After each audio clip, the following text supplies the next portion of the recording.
Cámbiate de ropa, sal por la ventana, rápido. Esa fue la primera vez que vi a don Rogelio, mi suegro, perder el control. La segunda fue cuando lo vi secuestrado por mi culpa, y la tercera, cuando supe que él había matado por mí. Todo empezó con un sobre lleno de billetes, un vestido de novia en el suelo y la certeza de que alguien me quería muerta. No fue un robo, no fue celos, fue algo peor. Dinero, herencia y un secreto enterrado bajo tierra mojada. Lo único que tuve tiempo de hacer fue correr. Eso fue todo lo que me quedó de mi boda. Un sobre lleno de billetes, el vestido rasgado en el suelo y la voz desesperada de un hombre que nunca antes había gritado. No fue un asalto, no fue una broma. Fue la primera señal de que mi vida no me pertenecía y que todo lo que me rodeaba, el amor, la familia, el matrimonio perfecto, era solo una escenografía cara antes del derrumbe. En menos de 5 minutos, pasé de ser la esposa de un empresario influyente a una fugitiva con el alma hecha trizas. Salté por una ventana con la ropa de otra mujer, sin saber que allá afuera me esperaba algo más grande que una traición. Una guerra por tierras, poder y secretos enterrados con sangre, y yo era la pieza clave, el blanco, el problema que querían borrar con elegancia. Antes de que arranque la historia, apóyanos con un like y suscríbete ahora mismo, que eso nos ayuda muchísimo a seguir trayéndote relatos como este. También quiero saludarlos y conocerlos. Déjame en los comentarios tu nombre, tu ciudad y escribe la palabra presente. Me encanta ver desde qué rincones del mundo me están escuchando. Y aprovecho para enviar un agradecimiento muy especial a Uy Bone Blanco donde 202, desde Madrid, España, que me dejó un mensaje precioso agradeciéndome por compartir estas historias. De verdad, gracias por estar aquí, significa mucho para mí. ¿Están listos para la historia? Preparen sus pañuelos y algo para picar, que esto se viene intenso. Vamos a comenzar. Mi suegro, don Rogelio, fue quien me salvó. El mismo hombre que nunca sonreía, esa noche me suplicó como un niño asustado. Me empujó a huir. Me entregó dinero. Y me dijo, con una voz que jamás voy a olvidar: confía en mí, Mariana. No hagas preguntas. Corre. Fue la última vez que lo vi con vida, al menos libre, porque lo que vino después fue tan brutal que aún me cuesta contarlo. Si alguna vez creí que el amor me iba a salvar, esta historia me enseñó otra cosa. A veces, quien duerme contigo es parte del plan para destruirte, y a veces, quien te protege en silencio es el único que de verdad te ama. Esta no es una historia romántica, es una historia real. Y lo que descubrí después va a hacerte cuestionar todo lo que crees sobre la familia, el poder y la verdad. Había un brillo en mis ojos. Y no era solo por las luces colgando en el jardín colonial de San Miguel de Allende, sino por esa sensación única de que, por fin, todo estaba en su lugar. Me llamo Mariana Salazar. Y esa noche creí que mi historia con Andrés Rivas era el premio después de tantos años difíciles. Tras una infancia marcada por conflictos familiares, relaciones fallidas y traiciones que me enseñaron a desconfiar hasta del amor, yo estaba ahí, vestida de blanco, convencida de que esta vez era real. Andrés era todo lo que una mujer espera: atento, cariñoso, protector. Al menos eso mostraba. Bailábamos lentamente bajo una lluvia de luces. Andrés me susurraba al oído palabras dulces, de esas que una mujer guarda como promesas sagradas. Yo quería creer. Necesitaba creer. Porque cuando llevas una vida entera sobreviviendo a los conflictos, encontrar una aparente paz te hace bajar la guardia. Aunque había algo en el ambiente que no lograba entender. Una especie de presión en el pecho, como si mi cuerpo supiera lo que mi mente se negaba a ver. Doña Teresa Rivas, mi suegra, apareció entre los invitados con su elegancia habitual. Esa mujer siempre decía las palabras correctas, pero con una entonación que dejaba marcas. Me abrazó con frialdad educada y me susurró: que seas muy feliz, Mariana, de todo corazón. Nunca supe si fue una bendición o una sentencia. Doña Teresa es el tipo de persona que no necesita gritar para imponer miedo. Su forma de mirar, de hablar bajito, todo en ella es manipulación envuelta en seda. Quise ignorar esa incomodidad. Me repetí que era el estrés del momento, que todo estaba bien. Pero justo cuando Andrés y yo nos refugiamos un momento en la habitación nupcial, sucedió. Escuchamos un golpe seco, una puerta que se abría de golpe, y la silueta de un hombre al que jamás esperábamos ver ahí. A partir de ese instante, nada volvió a ser igual. No hubo tiempo para cerrar la puerta. Apenas habíamos cruzado el umbral de la habitación cuando la manija giró con violencia. Don Rogelio Rivas, el padre de Andrés, irrumpió con el rostro desencajado y la camisa arrugada, como si hubiera corrido desde el infierno hasta ahí. Nunca lo había visto así. Ese hombre siempre fue la imagen del control, la elegancia y la distancia. Pero lo que vi esa noche fue otra cosa, un hombre al borde del colapso. «Vístete y sal por la ventana», dijo sin mirarme directamente, como si ya no tuviera tiempo ni para explicaciones. Andrés no reaccionó. Se quedó congelado, con una mano aún en mi cintura. Yo tampoco entendía nada. Pensé que era una broma, un malentendido, algo absurdo. Pero don Rogelio se acercó, metió un sobre grueso en mi mano y repitió: «Haz lo que te digo, Mariana. Ahora». El silencio se volvió insoportable. Yo temblaba. ¿Qué clase de situación requería salir por una ventana en pleno vestido de novia? ¿Qué podía ser tan grave como para que un hombre como él, siempre tan frío, estuviera temblando? Mis piernas no me respondían, pero algo en su voz me dijo que esto no era un capricho. Era peligro real.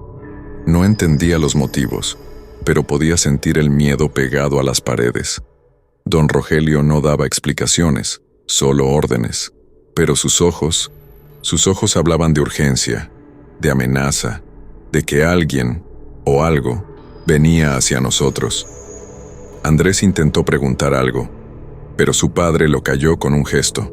No había tiempo. Y en ese momento entendí algo. Cuando un hombre como él, que nunca miente, implora, es porque estamos al borde del abismo. Aún tenía el sobre en la mano. Pesaba más de lo que imaginaba. Lo abrí instintivamente, con los dedos temblorosos, y vi los billetes. Eran 200,000 pesos en efectivo, ordenados con precisión quirúrgica. Por un segundo, pensé que se trataba de un regalo tardío de bodas, alguna rareza de la familia Rivas. Pero luego lo vi en sus ojos. Ese dinero no era un obsequio, era una herramienta de escape, o peor aún, de silencio. Vas a salir por esa ventana, vas a bajar al jardín trasero, y te va a estar esperando un carro gris. Nadie puede verte, dijo don Rogelio, con voz firme pero rota por dentro. Yo solo balbuceé un «¿por qué?», pero él no respondió. Andrés seguía paralizado. Mi esposo, mi supuesto protector, se había convertido en estatua, ni una palabra, ni una objeción. Y eso me partió el alma. Me quité los zapatos sin pensar. Sentía que estaba dentro de una película, una donde la protagonista no entiende el guión, pero igual tiene que actuar. Las luces de la fiesta aún brillaban al fondo. Los invitados seguían brindando sin imaginar que, justo arriba, algo se estaba desmoronando. Guardé el sobre en el escote del vestido, porque no tenía bolsillos ni opciones. En ese momento, la dignidad era un lujo que no me podía permitir. No había tiempo para decidir, solo obedecer. Y aunque todo en mí gritaba por respuestas, lo único que escuchaba era la orden que ya se había repetido 2 veces. «Cámbiate de ropa, sal por la ventana, rápido». Y lo hice. Cerré los ojos, rompí la cinta de mi vestido de novia y me puse unos jeans y una camiseta que estaban sobre la silla. Ni siquiera pregunté de quién eran. Lo importante era desaparecer. Toda mi vida había visto a don Rogelio Rivas como un hombre de hierro, el tipo de persona que no se despeina ni en una tormenta, que impone respeto con solo entrar en una sala. Jamás lo escuché levantar la voz, pero tampoco lo había visto sonreír de verdad. Era como una estatua de mármol, firme, frío, intocable. Pero esa noche lo vi roto. Y eso fue lo que me asustó más que cualquier otra cosa.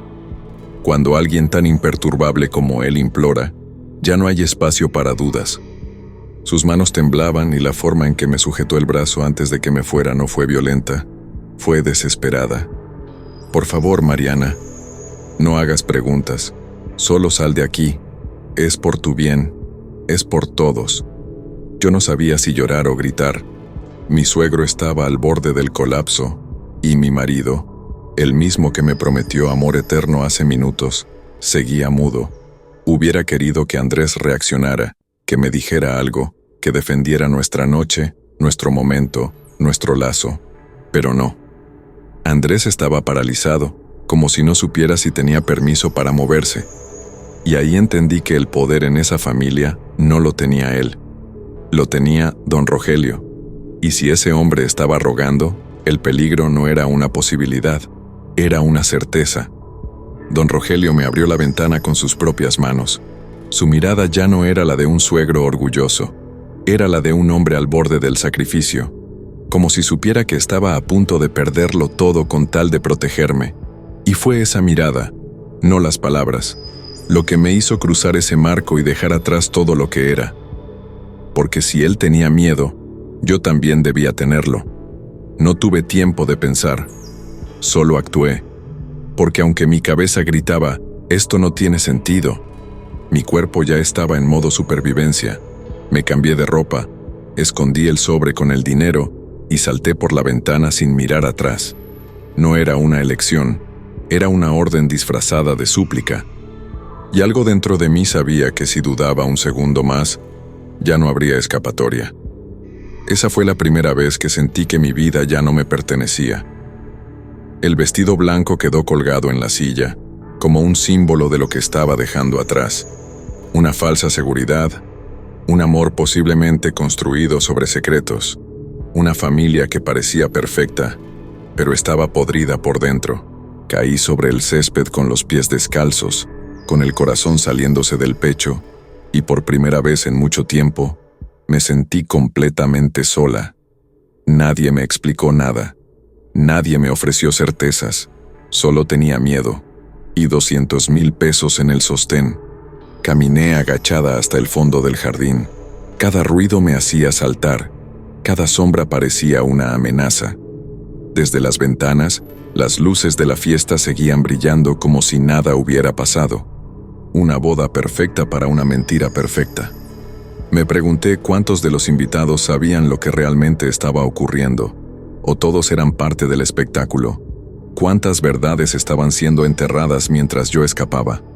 No tenía idea de qué estaba huyendo exactamente, pero sabía que era real. Podía oler el peligro en el aire. Sentía que había pisado algo más grande de lo que jamás imaginé. Esa no fue una decisión.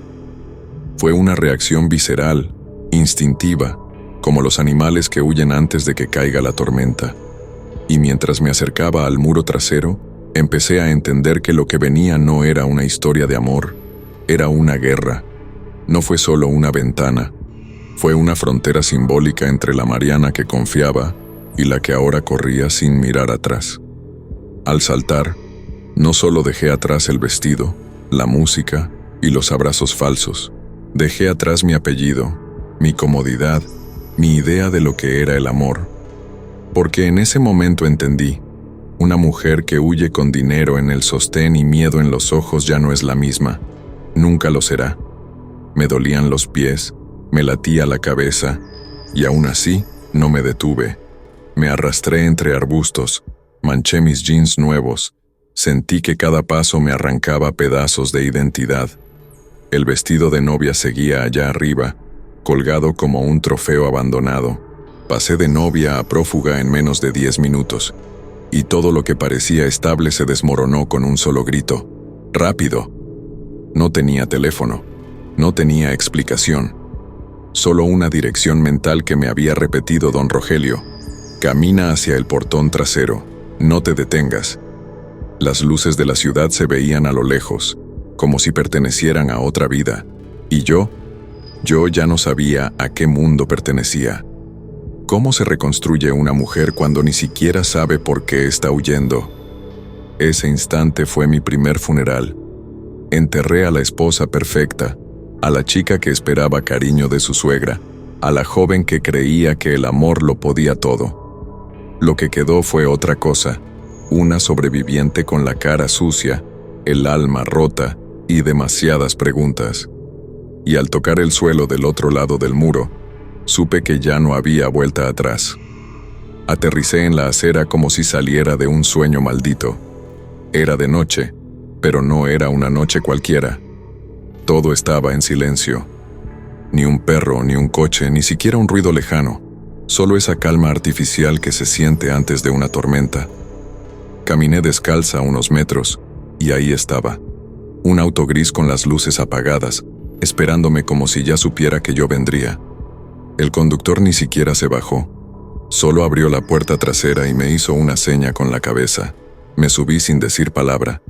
No sabía a dónde íbamos, ni quién era ese hombre.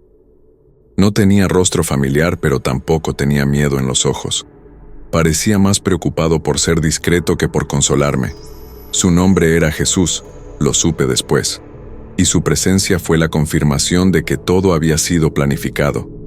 No era una reacción espontánea de don Rogelio, era una estrategia, una que involucraba dinero, rutas de escape y silencio absoluto. El motor arrancó sin ruido, como si también entendiera que la discreción era vital. Me pegué a la ventana, viendo cómo la calle se alejaba, cómo la mansión desaparecía entre los árboles, como si fuera un sueño que nunca ocurrió. Por primera vez en horas, me permití llorar, pero no por tristeza. Era rabia, confusión, una mezcla tóxica de abandono y traición. Andrés no me detuvo. ¿Por qué no vino conmigo? ¿Por qué me dejó sola? El carro siguió por un camino desconocido mientras yo trataba de reconstruir mi mente. ¿Quién me quería fuera? ¿Quién estaba dispuesto a hacerme desaparecer la misma noche de mi boda? Y lo más inquietante, ¿por qué me estaban salvando como si yo fuera el objetivo de algo que aún no entendía? No sabía si estaba a salvo o en camino a una trampa aún más grande. Apenas cruzamos el segundo semáforo, lo sentí. Esa mirada invisible que te observa desde algún rincón oscuro. Le pedí a Jesús que no usara las luces internas del carro. Quería desaparecer del todo, no solo de mi casa, sino del mundo. Pero el miedo, ese no se apaga con un botón. Era un bicho que se me arrastraba por la nuca, que me susurraba: «Te están siguiendo». Miraba por el retrovisor cada 5 segundos. Jesús me aseguró que nadie nos estaba siguiendo, pero su tono no tenía convicción. Manejaba con precaución quirúrgica, como si conociera cada sombra, cada cruce, cada punto ciego de la ciudad. Y eso, en vez de tranquilizarme, me inquietó más. ¿Quién era realmente ese hombre? ¿Desde cuándo sabía que tendría que rescatarme? Porque esto no era un favor de último minuto. Era una operación encubierta. En una curva cerrada, vi unas luces a lo lejos. Un auto negro, sin placas visibles. Le dije a Jesús que acelerara, pero él mantuvo la calma. «No te preocupes, solo no mires atrás». Esa frase me dio escalofríos. Porque cuando alguien te dice que no mires atrás, es porque hay algo que no quieres ver. Me hundí en el asiento. Cerré los ojos. Traté de recordar la última vez que me sentí a salvo. No pude. Durante años pensé que mis miedos venían de la imaginación, que era exagerada, que debía confiar más. Pero esa noche entendí que mi instinto nunca estuvo equivocado. Había alguien allá afuera que me quería fuera del mapa. Y si no fuera por esa voz que me gritó «Salta», hoy probablemente no estaría viva para contar esto. Después de casi 1 hora de viaje en silencio, el carro se detuvo frente a una casa humilde en las afueras, algo que no esperaba. Una reja oxidada, paredes agrietadas, una lámpara débil que parpadeaba con cada ráfaga de viento. Nada que ver con los ventanales, la vajilla importada y los jardines perfectos de la mansión Rivas. Era como despertar en otro universo, Uno donde nadie sabía mi nombre y el silencio dolía de verdad. Jesús bajó primero y me abrió la puerta como si ya conociera el lugar. Nadie salió a recibirnos. Me condujo a una habitación pequeña con una cama de concreto, colchón delgado, sin espejos, sin lujo, sin rastros de mí. Ese era el punto, borrar todo rastro. Me senté, apreté el sobre con el dinero contra el pecho y empecé a entender que estaba oficialmente fuera del mundo que conocía.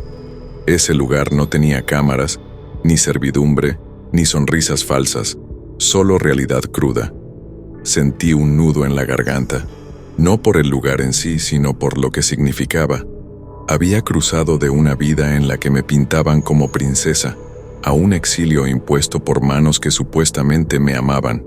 El contraste era brutal, no solo arquitectónico, sino emocional, y ahí entre esas paredes desnudas empezó a caerme la ficha.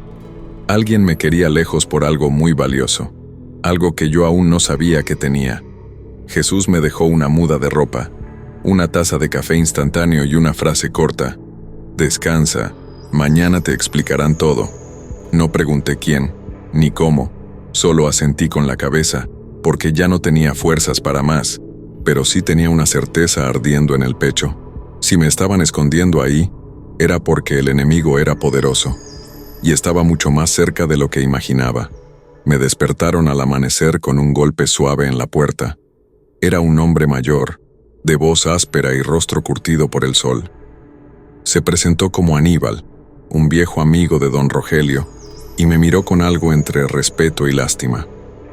Traía una carpeta amarilla en la mano y una frase que lo cambió todo.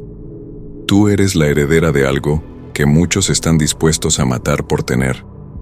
Y así, sin anestesia, me lanzó al abismo de la verdad. Según Aníbal, había tierras en mi nombre, tierras enormes, valiosas, estratégicas, a mi nombre. Y no solo eso, eran tierras que habían sido escondidas durante años con un objetivo claro: protegerme. Lo absurdo era que yo nunca supe que esas tierras existían. Ni sabía de testamentos, ni herencias, ni papeles firmados en oficinas oscuras. Pero ahora, de pronto, era la pieza central de un juego de poder que jamás imaginé jugar. Aníbal desplegó mapas, documentos, sellos notariales. Todo era legal. Todo estaba a mi nombre. Mi corazón latía como loco. ¿Y por qué nadie me dijo esto antes?, pregunté. Su respuesta fue seca. Porque sabían que el día que lo supieras, empezarías a correr peligro. Ese día es hoy. Ahí lo entendí todo. No estaban protegiéndome por amor. Me estaban ocultando como se esconde un tesoro antes de la guerra. Me sentí traicionada, no por los enemigos, sino por los que decían amarme. Andrés, doña Teresa, incluso don Rogelio. Todos sabían algo. Todos participaron en ese pacto de silencio. Y yo, como una idiota, creí que solo me querían por ser una buena esposa. No, me querían cerca para controlarme, para que no hablara, para que no firmara. Y ahora, el simple hecho de saber la verdad me convertía en una amenaza para ellos. Mientras Aníbal seguía hablando, algo dentro de mí se rompía lentamente. No solo era heredera de tierras, era heredera de una historia que nunca me contaron. Nací bajo otro apellido. Mis padres biológicos no murieron en un accidente como siempre me dijeron. Me cambiaron de nombre, de ciudad, de pasado, para protegerme. Mariana Salazar era un disfraz cuidadosamente diseñado para esconder a alguien mucho más valioso. Alguien que tenía enemigos incluso antes de aprender a caminar. Las tierras eran solo el principio. Había empresas, contratos ocultos, inversiones en mi nombre. Todo parte de un plan que comenzó antes de mi adolescencia. Según Aníbal, fuiste criada como una ciudadana común, pero en realidad siempre fuiste la clave de una red que muchos han querido destruir. Y yo, ahí sentada, con la boca seca, empecé a entender por qué mi vida entera había estado llena de silencios incómodos y miradas que no encajaban. Recordé cosas que antes no tenían sentido. Esa vez que una mujer me siguió por 3 cuadras cuando tenía 15 años. O cuando don Rogelio me dijo, años atrás, que nadie es quien cree que es hasta que se lo demuestran. Pensé que era filosofía barata, pero no, era una advertencia. La verdad es que yo no tenía idea de quién era, pero otros sí, y habían estado tomando decisiones por mí toda la vida, usando mi ignorancia como escudo. Me dieron una caja pequeña con objetos que supuestamente me pertenecían, una foto desgastada, un anillo con iniciales que no reconocía y una carta que no tuve el valor de abrir. No estaba lista para leer palabras de unos padres que me ocultaron la verdad, ni para mirar de frente una identidad que me fue negada por mi bien. Pero algo dentro de mí ya había despertado, y esa Mariana ingenua que bailaba en bodas ya no existía. Fue Aníbal quien dijo los nombres, en voz baja, como si pronunciarlos fuera invocar al demonio. Los Barreto, los Mendieta y los Ortega. 3 apellidos que, según él, tenían vínculos con empresas fantasmas, carteles disfrazados de constructoras y operaciones ilegales en las tierras que yo, sin saberlo, poseía. Ellos no quieren comprarte. Quieren obligarte a firmar. Y si no firmas, bueno, ya sabes cómo termina eso. Me mostró recortes de periódicos, informes confidenciales, fotos borrosas tomadas desde lejos, gente elegante en eventos sociales, pero también hombres armados en terrenos baldíos. El mismo grupo que financiaba campañas políticas, financiaba amenazas de muerte, y yo, con mi nombre estampado en los títulos de propiedad, era el único obstáculo legal entre ellos y millones de dólares. El juego no era personal, era puro poder. Sentí náuseas. Toda esa estructura corrupta existía desde antes de que yo naciera. Mi familia había intentado detenerla, y por eso los borraron del mapa. Y ahora, años después, su hija perdida volvía al tablero sin saber las reglas. Era la jugada final, y yo ni siquiera sabía cómo mover una ficha. Andrés, don Rogelio, incluso doña Teresa, todos sabían que tarde o temprano yo iba a despertar. Y aún así, me metieron en ese matrimonio como si fuera una estrategia más.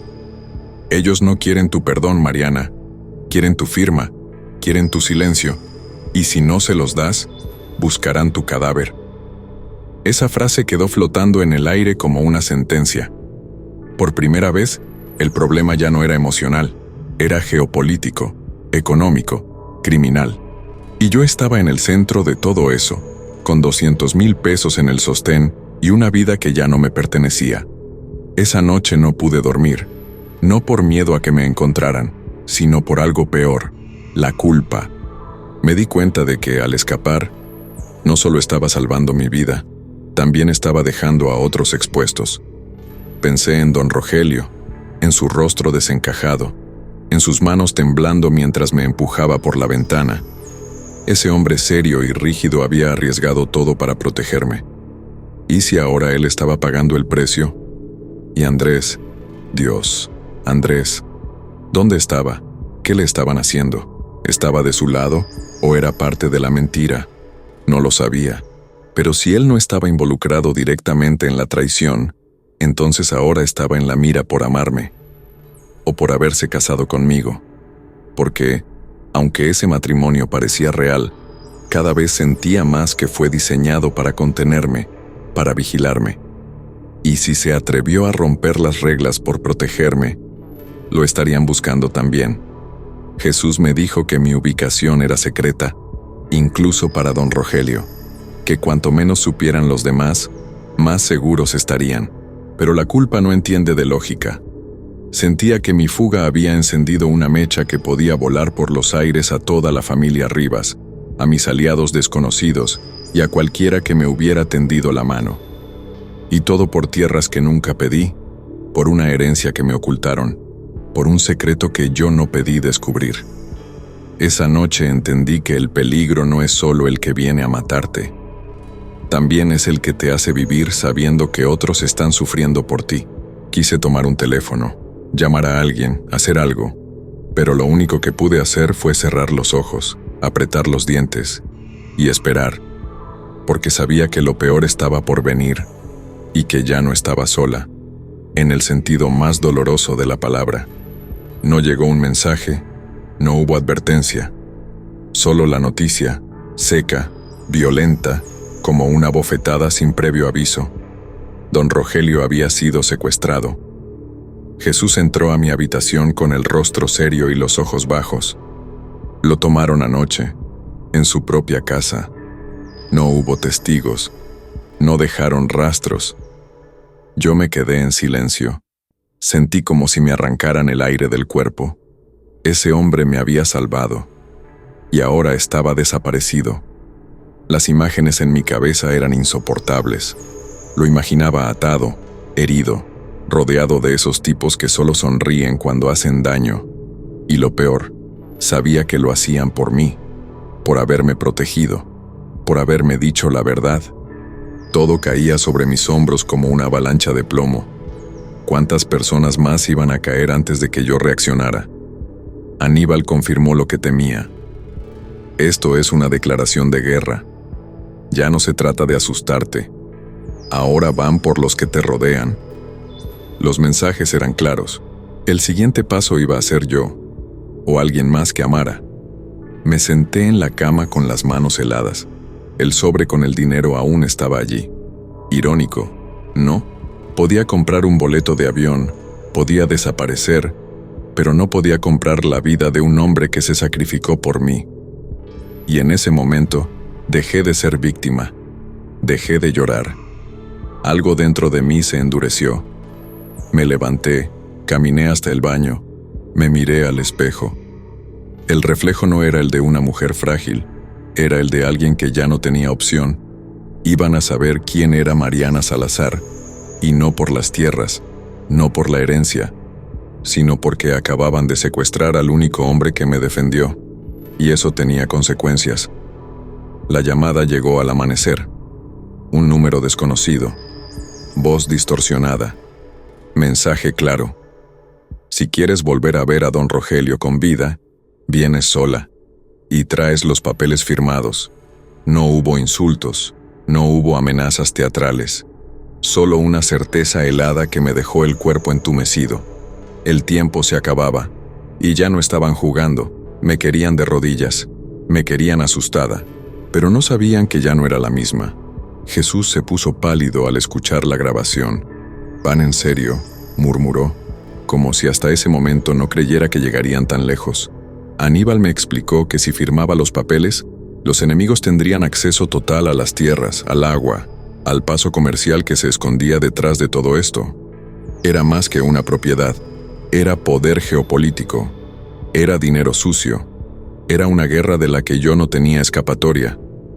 Tenía en mis manos una elección que no era elección: firmar y entregar todo, incluyendo el legado de mi familia, a manos criminales, o resistirme y cargar con la muerte de un hombre que me salvó. Me miré las manos, temblaban, y por dentro, la rabia quemaba. Me habían puesto una pistola emocional en la cabeza, y querían que agradeciera que aún estaba viva. ¿Cuánto vale una firma cuando hay sangre de por medio? Pero ahí fue cuando lo decidí. No iba a negociar bajo amenaza. No iba a ceder con una pistola apuntando a la vida de otro. Si ellos querían jugar sucio, yo también podía aprender a ensuciarme las manos, porque hay algo que los poderosos siempre subestiman: una mujer traicionada, sola y sin nada que perder, es el arma más peligrosa de todas. No fue una escena dramática, no hubo gritos, ni golpes, ni lágrimas histéricas, solo una decisión silenciosa. Yo no iba a huir más. Me levanté, recogí mi cabello, me puse una chaqueta que ni siquiera era mía y dije: «Vamos a rescatarlo». Aníbal y Jesús me miraron como si acabaran de ver a otra persona. Ya no era la mujer asustada que saltó por una ventana, era otra cosa, una versión mía que nunca había conocido. Por primera vez, sentí claridad. La rabia ya no me nublaba. El miedo seguía ahí, sí, pero se volvió funcional, me afilaba por dentro. Cada segundo que don Rogelio pasaba en manos de esos hombres era una cuenta regresiva. Ya no bastaba con protegerse, había que atacar. Y si eso significaba cruzar líneas que juré nunca cruzar, lo haría. Porque lo que estaba en juego ya no era solo justicia, era dignidad, era memoria, era mi propia historia. Me senté con Jesús y Aníbal a planear. Ellos tenían contactos, gente del pasado, exmilitares, detectives, informantes, todos hombres acostumbrados al barro, y ahora estaban dispuestos a ensuciarse por mí. Nunca subestimes el poder de una causa justa con una mujer decidida al frente, dijo Aníbal. Y lo entendí. Había algo en mí que se había encendido, algo que no necesitaba permiso, ni salvación, solo acción. Fue en ese momento cuando comprendí que no me habían escondido todo este tiempo por debilidad. Me escondieron porque, si algún día despertaba, podía ser un problema para muchos. Pues bien, ese día había llegado, y yo no iba a parar hasta encontrar a don Rogelio, o hacer que todos los culpables pagaran por lo que me hicieron. Lo primero fue trazar el mapa. Sabíamos que don Rogelio estaba en algún lugar de León, probablemente en una bodega usada por los Ortega para operaciones ilegales. Jesús contactó a Ramírez, un excomando militar con cara de pocos amigos y pasado aún más turbio. El tipo llegó en moto, sin preguntar mucho, pero con una frase que me marcó: si entras en esto, Mariana, no hay vuelta atrás. Asentí. Ya no quedaba nada a lo que volver. Ramírez y Aníbal organizaron un equipo pequeño, con gente que sabía moverse sin dejar huellas. Uno tenía experiencia en inteligencia, otro en hackeo, uno más en infiltración. Yo era la única sin entrenamiento, pero tenía algo que ellos no: el motivo, el rostro del hombre que me salvó, la historia familiar que querían borrar, y una rabia en el pecho que ningún rifle podía igualar. Me dieron un auricular, una mochila con suministros y un rol claro: entrar al punto con un equipo y negociar si todo salía mal. Creamos un señuelo, fingimos que yo estaba dispuesta a firmar, grabamos un video con coordenadas falsas y voz temblorosa para enviarlo al número que me había llamado. El objetivo era atraerlos, distraerlos, ganar tiempo. Mientras tanto, el verdadero operativo se movía en la sombra. Nunca había participado en algo así, pero no sentía miedo, sentía propósito. Y eso era mucho más fuerte que cualquier duda. Cada paso del plan estaba diseñado para minimizar el riesgo, pero todos sabíamos que en este juego no había garantías. Si algo salía mal, yo sería el siguiente objetivo. No era solo una operación de rescate, era una declaración de guerra. Una mujer que decían débil, ingenua, inútil, ahora lideraba una misión contra un imperio criminal, y aunque por dentro estaba destrozada, por fuera brillaba como nunca. Llegamos a León al caer la tarde. El cielo estaba nublado, como si supiera lo que íbamos a enfrentar. La bodega estaba en las afueras, rodeada de maleza, alambres oxidados y un silencio que pesaba más que cualquier grito. Ramírez la llamó Zona Caliente, un lugar donde nadie pregunta nada y todos miran hacia otro lado. Desde el primer segundo, supe que habíamos cruzado la línea. Ya no estábamos en plan defensivo, estábamos invadiendo. Nos posicionamos a distancia, observando. Unas cámaras giraban desde lo alto de los postes. 2 hombres armados salieron a fumar. Todo parecía normal, pero se sentía tenso. Aníbal me susurró: este tipo de calma es la que precede a la masacre.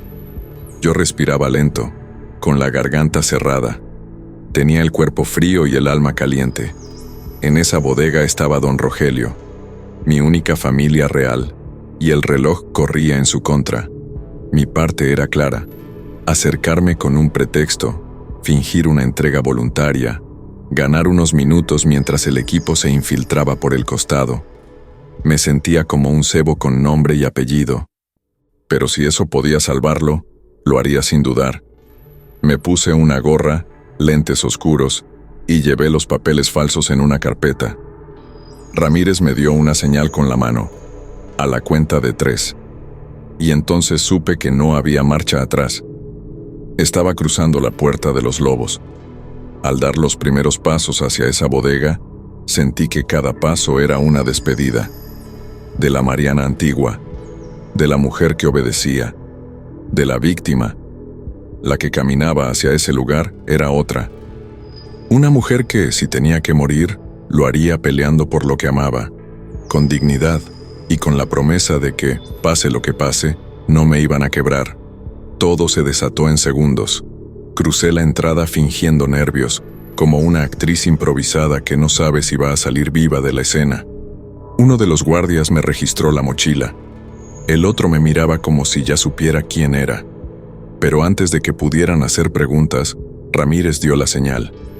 Un ruido seco, una descarga eléctrica, dejó fuera de combate al primero. El segundo ni siquiera alcanzó a gritar. Habíamos entrado. Dentro, el aire era denso, olor a humedad, sangre vieja y silencio tenso. Nos movíamos rápido entre pasillos oxidados, guiados por la voz de Aníbal en el auricular. Tercera puerta a la izquierda, candado metálico. Mis manos temblaban. El corazón no me cabía en el pecho. De pronto, un disparo rompió el silencio, y luego otro, y otro. Gritos, pasos corriendo. El infierno se había abierto, y nosotros estábamos en el centro. Ramírez gritó que cubriéramos la salida. Yo no sabía si correr o avanzar, pero escuché algo, una voz, la de don Rogelio, ahogada, lejana, como si viniera desde el subsuelo. Aquí, estoy aquí. Me lancé hacia el fondo del pasillo. Una reja, un candado, y él, del otro lado, golpeado, pero vivo. «¡Mariana!», me gritó con un tono que me partió el alma. Fue la primera vez que lo escuché decir mi nombre con miedo real. Disparos seguían. Uno de los nuestros cayó herido. Jesús me cubría la espalda. Yo abría el candado con una palanca, llorando de rabia, de urgencia, de furia. Finalmente, la puerta cedió. Don Rogelio cayó en mis brazos. No era un rescate limpio, era una guerra sucia. Y apenas habíamos ganado el primer round, pero verlo respirar, sentir su calor, saber que aún vivía, valía cada segundo de caos. Don Rogelio estaba más delgado, con el rostro cubierto de moretones y la camisa empapada de sangre seca, pero sus ojos seguían firmes. Cuando me vio, intentó sonreír, como si quisiera quitarle gravedad al momento, pero no podía ocultar el dolor. «Sabía que vendrías», murmuró, con una voz áspera que apenas salía de su garganta. Me arrodillé a su lado, sin palabras, sosteniéndolo como si fuera mi propio padre. No había tiempo para abrazos largos, pero nos miramos con algo que antes no existía: complicidad. Ya no era su nuera, no era la esposa de su hijo, era la mujer que lo había salvado, y él lo sabía. «No firmes, Mariana. No importa lo que hagan, no firmes», me dijo mientras lo cargábamos hacia la salida. Yo asentí, no porque necesitara su permiso, sino porque entendía ahora lo que él había hecho por mí, desde siempre. Mientras Jesús y Ramírez despejaban la ruta, cubriéndonos entre disparos, me di cuenta de algo que me hizo tragar saliva. Don Rogelio estaba dispuesto a morir por mí. No por Andrés, no por el apellido, por mí, por lo que yo representaba. Y eso, viniendo de un hombre tan distante, tan cerrado, era la forma más sincera de amor que había recibido en años. Un sacrificio silencioso, sin aplausos, sin drama. Cuando salimos de la bodega, el cielo seguía igual de gris, pero yo ya no era la misma. Tenía a don Rogelio vivo, sí, pero también tenía algo más fuerte, un propósito, un lazo sellado con sangre y fuego, y una promesa: no dejaría que esto terminara así. Aún faltaban nombres por caer, y alguien que no esperaba, estaba a punto de entrar en escena, con papeles en la mano y una sonrisa venenosa en la boca. Lo vi de lejos, caminando entre el humo como si todo fuera parte de una pasarela. Traje impecable, reloj caro, zapatos sin una sola mancha. Su nombre era Eduardo Barreto, y aunque ya lo había escuchado en los informes de Aníbal, nunca imaginé que fuera así. No gritaba, no amenazaba, no cargaba armas, solo una carpeta en la mano y una sonrisa que no tocaba los ojos. El tipo de hombre que no necesita disparar para matar. Mariana, finalmente nos conocemos, dijo, como si me invitara a un café. Yo aún sostenía a don Rogelio, y lo único que pude responder fue una mirada cargada de desprecio. Eduardo no se inmutó. Abrió la carpeta, sacó los papeles de propiedad y me los extendió, como si fuera un simple trámite. Firma, y todo esto termina. No tienes que hacer esto más difícil, añadió con esa voz suave que irrita más que un grito. Intenté leer algo entre líneas, algún gesto, alguna señal de humanidad, pero no había nada. Era todo fachada, un cascarón perfectamente pulido, lleno de veneno por dentro. Su mirada iba de mí a don Rogelio, como si ya supiera cuánto valía cada uno. Y eso fue lo más perturbador. Sabía que tenía el control. Sabía que en ese momento, con sus hombres aún rodeando el lugar, tenía ventaja. Puedes seguir jugando a la heroína, Mariana, pero cada minuto que pasa, muere alguien más, dijo, esta vez con un tono apenas más serio. Era la máscara resbalándose, solo un poco, y ahí supe que no iba a rendirse. No era un enemigo cualquiera, era el tipo de villano que se cree justo, que cree que todo se puede negociar, incluso la sangre. Pero lo que no sabía es que yo ya había decidido. Con él no se negociaba. No lo vi venir. Estaba tan concentrada en los papeles, en la presión, en la mirada fría de Barreto, que no escuché los pasos detrás de mí, hasta que una voz, temblorosa, me dijo, Mariana, no lo hagas. Me giré, y ahí estaba Andrés, mi esposo, con una venda en la boca, las manos atadas y un golpe fresco en la ceja. Lo tenían, como un trofeo, como un recordatorio brutal de lo que yo podía perder si no obedecía. Barreto sonrió como si acabara de jugar su mejor carta. No queremos hacerte daño, Mariana, solo queremos lo que es nuestro. Firma, y tu esposo vuelve contigo, con vida. La frialdad de su tono me revolvió el estómago. Andrés trataba de hablar. Sus ojos desesperados buscaban los míos. Por un segundo, todo el ruido desapareció. Solo estábamos él y yo. Dos personas que compartieron una cama, un sí, acepto, y ahora, una posible despedida. Era una trampa perfecta. Si firmaba, traicionaba a mi historia, a don Rogelio, a mis padres muertos. Si no firmaban, podían matarlo frente a mí. Ese era el dilema que me partía en dos. ¿Qué se hace cuando tienes que elegir entre la justicia y el amor? ¿Entre proteger un legado o salvar a quien te ama? Me temblaban las piernas. Los papeles estaban a centímetros de mí, y él, a centímetros de la muerte. Barreto lo sabía. Lo veía en mis ojos, en mi silencio. Me quería rota, me quería confundida, me quería entregando el alma con mi firma, pero lo que no entendía era que yo ya había cruzado todos los umbrales posibles. El miedo me había abandonado hacía rato, y lo que venía después iba a cambiar el juego para siempre. La carpeta estaba abierta frente a mí, los papeles listos, la pluma temblaba en mi mano. Andrés seguía de rodillas con un arma apuntándole a la cabeza. Barreto no decía nada, solo esperaba. Sabía que la presión era suficiente. Cada segundo que pasaba era una tortura emocional. ¿Qué tipo de mujer soy si firmo? ¿Y qué tipo de monstruo sería si lo dejo morir? El dilema era tan cruel que me sentí vacía. Don Rogelio me miraba desde el suelo, herido, pero firme. Negaba con la cabeza, como si me rogara que no cediera, que no echara por la borda todo lo que habíamos hecho. Pero, ¿cómo se defiende un legado cuando el amor está en juego? ¿Cómo se mide la justicia cuando alguien que te ama está a punto de morir por tus decisiones? Sentí que me estaban arrancando el alma en pedazos. No había salida limpia. Tienes 30 segundos, Mariana, dijo Barreto sin levantar la voz. Todo estaba perfectamente calculado. No era una negociación, era una ejecución programada, y yo era la que debía apretar el gatillo con mi firma. Andrés lloraba, intentaba hablar. Yo recordaba cada gesto suyo, cada mentira y cada momento real, porque, a pesar de todo, lo amaba, y él no merecía morir así.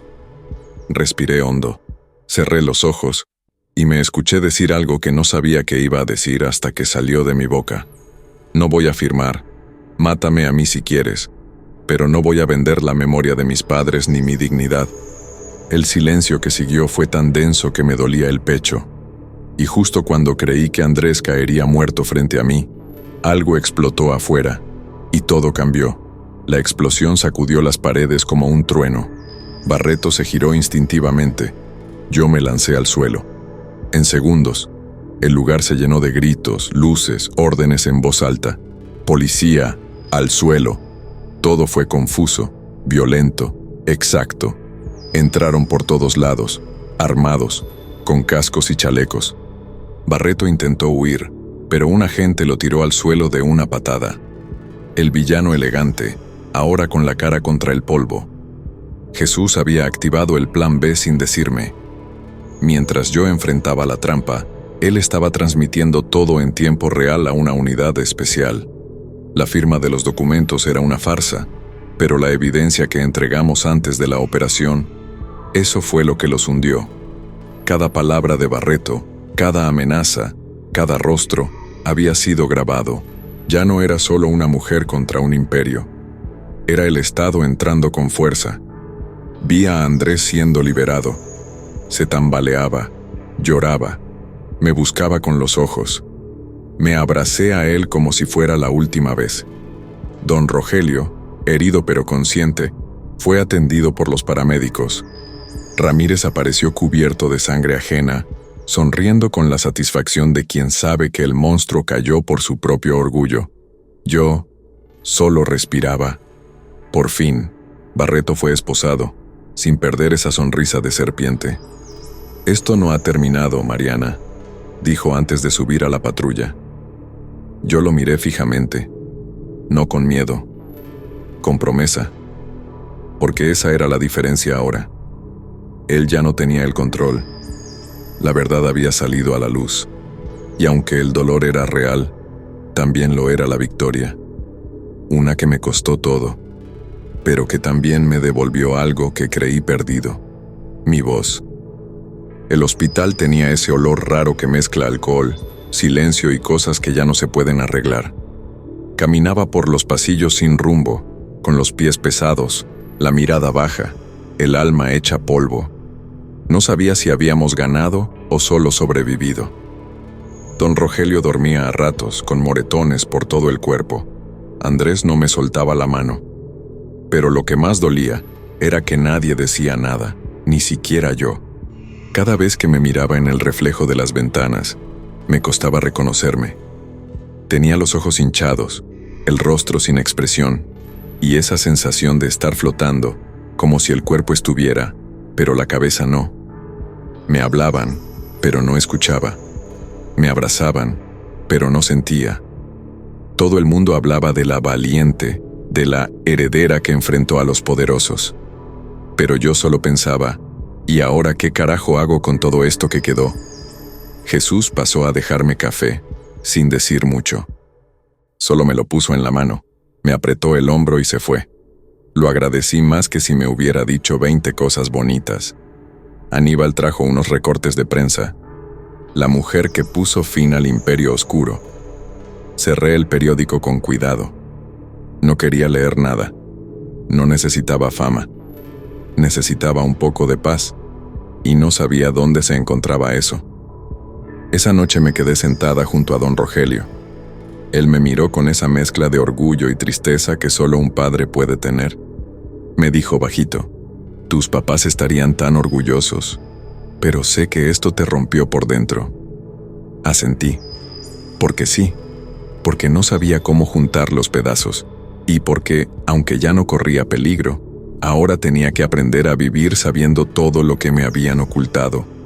No estaba preparada para lo que me dijeron, o tal vez sí, pero no quería escucharlo en voz alta. Aníbal me llamó a una sala pequeña del hospital, con las luces apagadas y una carpeta sobre la mesa. Me miró como si le doliera contarme lo que venía, y sin muchos rodeos, lo soltó. A tus papás no los mató un accidente. Fue una ejecución, fría, planeada, por los Ortega. Sentí que el piso se me iba, literal, como si me arrancaran la infancia de golpe. Yo tenía 5 años cuando pasó.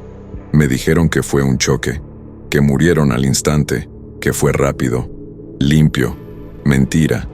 Las fotos que me mostraron eran otra cosa. Los cuerpos, los disparos, los documentos quemados. Todo había sido ocultado para protegerme. Me cambiaron de nombre, de ciudad, de historia, para que nadie supiera que era su hija, y yo ahí, tonta, creyendo que había tenido una vida normal.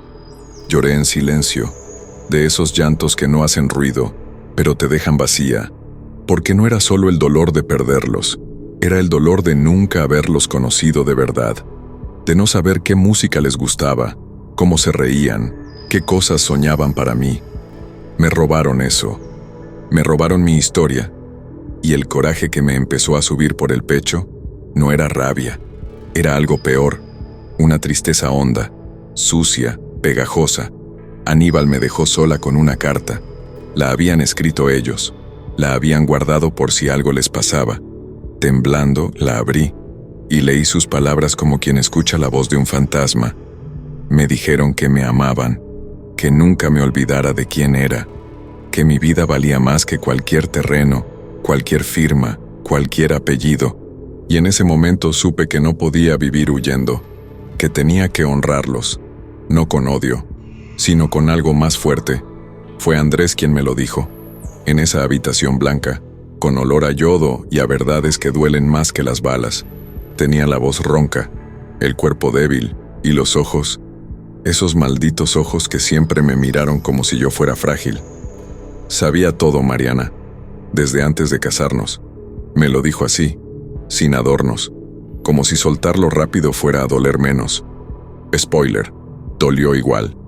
Me explicó que don Rogelio lo buscó, que le ofreció protegerme, que si se casaba conmigo, si me mantenía cerca, ellos podrían tenerme vigilada, a salvo, controlada. No era amor al principio, o eso dijo. Era estrategia, seguridad. ¿Y sabes qué es lo más jodido? Que yo me enamoré igual. Me enamoré sin saber que el amor venía con manual de instrucciones oculto. Él juraba que con el tiempo todo se volvió real, que sí me amaba, que todo lo demás quedó en segundo plano. Y yo no sabía si creerle, porque el dolor no viene solo por la mentira, viene por lo que fue verdad también, por cada beso que ahora no sé si fue de verdad, por cada noche que me dijo te amo, y yo respondí sin sospechar que yo era una misión encubierta, un objetivo. Lo miré, largo, en silencio, y le dije algo que ni yo sabía que iba a salir de mi boca. Ojalá todo esto hubiera sido mentira, porque duele más saber que me amaste, pero aún así mentiste. Él bajó la mirada. Yo salí de la habitación con el pecho hecho trizas, porque hay traiciones que se perdonan, y hay otras que simplemente te cambian para siempre. Pasaron semanas, y en vez de esconderme, hice algo que nadie esperaba. Salí a la luz. Di entrevistas, hablé con autoridades, mostré documentos, conté mi historia con nombre, apellido y cicatrices abiertas. Algunos me aplaudieron, otros me odiaron. Pero yo ya no vivía para agradar a nadie. Vivía para hacer que todo lo que sufrimos sirviera para algo. Porque si no, entonces ¿para qué? Con la ayuda de Aníbal, creé una fundación, ayuda legal gratuita para víctimas de despojo, extorsión y herederos atrapados en telarañas como la mía. También rescatamos tierras en disputa, protegimos a comunidades y destapamos negocios turbios que llevaban décadas operando con impunidad. Mi nombre, que antes era un blanco, ahora era un escudo. Y aunque me temblaban las manos al principio, seguí. A veces me preguntan si lo hice por venganza.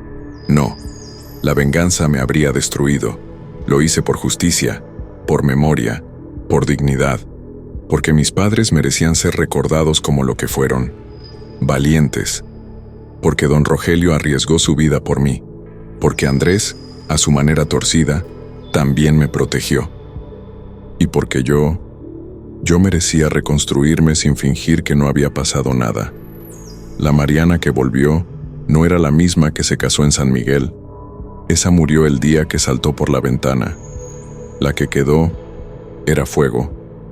Y aunque había noches en que aún lloraba en silencio, también había mañanas en las que me levantaba con propósito, porque entendí algo que nadie me había dicho.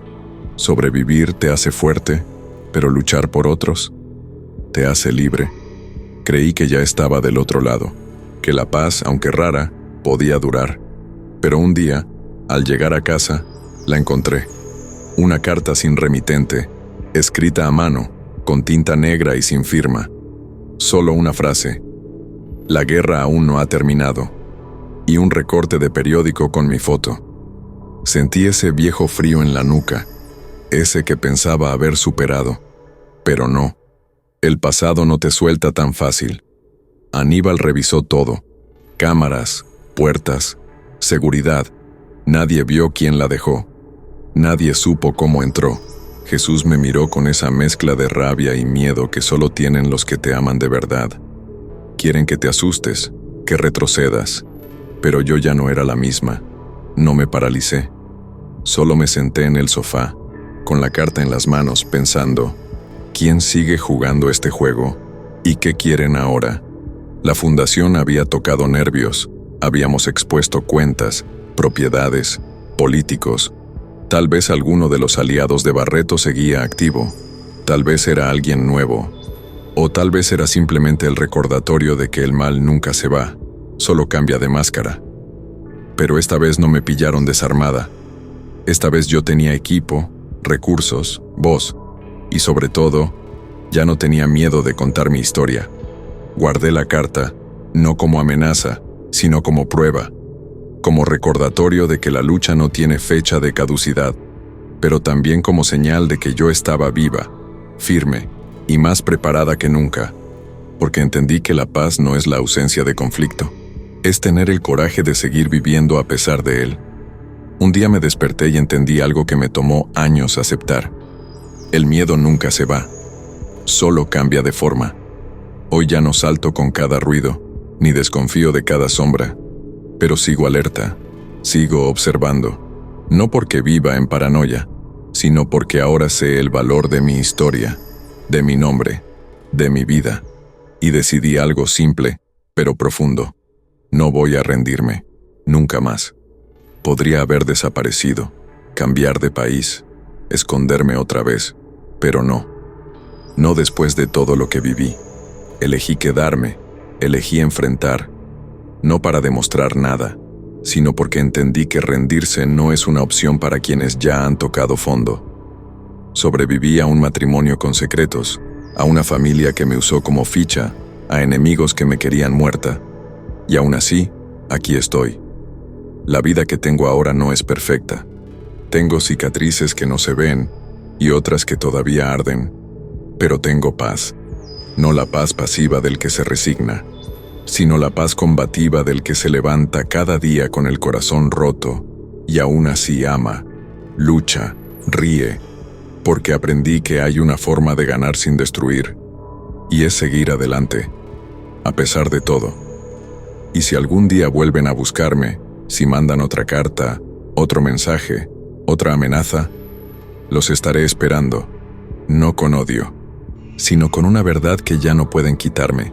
Sobreviví, reconstruí y elegí no vivir con miedo, porque esta soy yo ahora, y esta versión no se rinde. Eduardo Barreto fue condenado a 32 años de prisión. La red que lo protegía cayó como un dominó corrupto, uno por uno. La justicia llegó, sí, pero no fue solo un juez quien la dictó. Fue el peso de la verdad, de las pruebas, del coraje de no firmar. Ganamos en los tribunales, pero también ganamos algo más importante: el derecho a vivir sin miedo.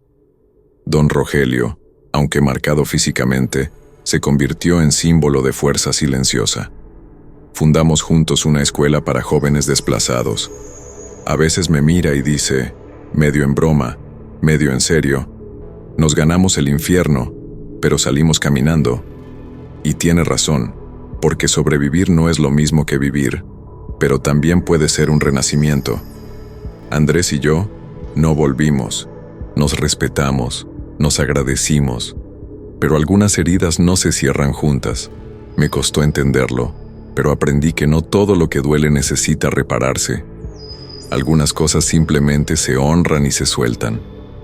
Hoy sigo sola, pero ya no me siento vacía. Me siento completa, fuerte y libre. Porque esta historia, que empezó con una boda de mentira y una ventana abierta, terminó con algo más valioso: mi identidad recuperada. Así que si tú estás leyendo esto y te han hecho dudar de quién eres, te digo algo desde lo más profundo. A veces, perderlo todo es la única forma de encontrarte de verdad. Mi nombre es Mariana Salazar, y esta es mi historia. Cuéntame en los comentarios qué parte de esta historia te impactó más, o si alguna vez has vivido una situación donde la justicia llegó de forma inesperada. Tu experiencia puede inspirar a otros. No olvides darle like a este video si te llegó al corazón. Suscríbete al canal y activa la campanita para no perderte más historias como esta. Gracias por acompañarme hasta el final.